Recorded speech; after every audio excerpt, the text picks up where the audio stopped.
দেখছেন বিস club biscuit presents প্রবাস কণ্ঠ প্রাইম নিউজ।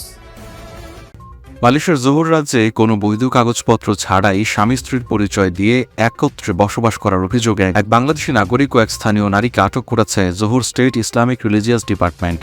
গত রাত 2টার দিকে একটি আবাসিক এলাকায় গোপন সংবাদের ভিত্তিতে অভিযান চালিয়ে তাদের আটক করা হয়। আটককৃত 41 বছর বয়সী বাংলাদেশি ব্যক্তি পেশা একজন ব্যবসায়ী এবং তার সাথে থাকা 25 বছর বয়সের স্থানীয় নারী একজন তালাকপ্রাপ্তা।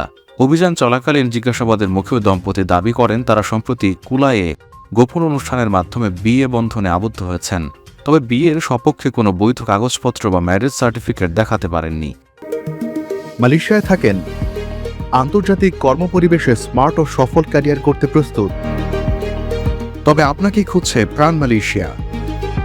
সমগ্র মালয়েশিয়া জুড়ে বিভিন্ন পদে আপনি হতে পারেন আমাদের পরবর্তী টিম মেম্বার।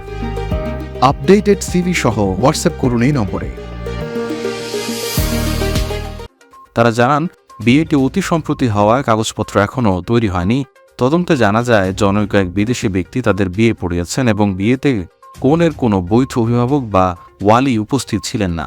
পরিবর্তে বাংলাদেশি যুবকের একজন বন্ধু বিয়ের অভিভাবক হিসেবে দায়িত্ব পালন করেন। ধর্মীয় কর্মকর্তারা জানিয়েছেন এই বিয়ের প্রক্রিয়াটি সম্পূর্ণ রহস্যজনক এবং ইসলামী শরিয়া আইনের পরিপন্থী, কারণ নিয়ম অনুযায়ী কনের বাবা, দাদা বা নিকটাত্মীয় ছাড়া অন্য কেউ অভিভাবক হতে পারেন না। কোনো বৈধ প্রমাণ না থাকায় 1997 সালের জোহর শরিয়া অপরাধ আইনের 27 ধারা অনুযায়ী তাদের বিরুদ্ধে খালওয়াত বা অবৈধভাবে নির্জনা অবস্থানের অভিযোগ আনা হয়েছে। কর্তৃপক্ষ স্পষ্টভাবে জানিয়েছে, স্থানীয় নারীদের বিদেশি নাগরিকদের বিয়ে করতে কোনো বাধা নেই, তবে তার আগে দূতাবাস ও ইমিগ্রেশন বিভাগ থেকে প্রয়োজনীয় অনুমতি নিয়ে যথাযথ আইনি প্রক্রিয়ায় কাজী অফিসের মাধ্যমে বিয়ে সম্পন্ন করা বাধ্যতামূলক। প্রবাস কণ্ঠ নিউজ ডেস্ক।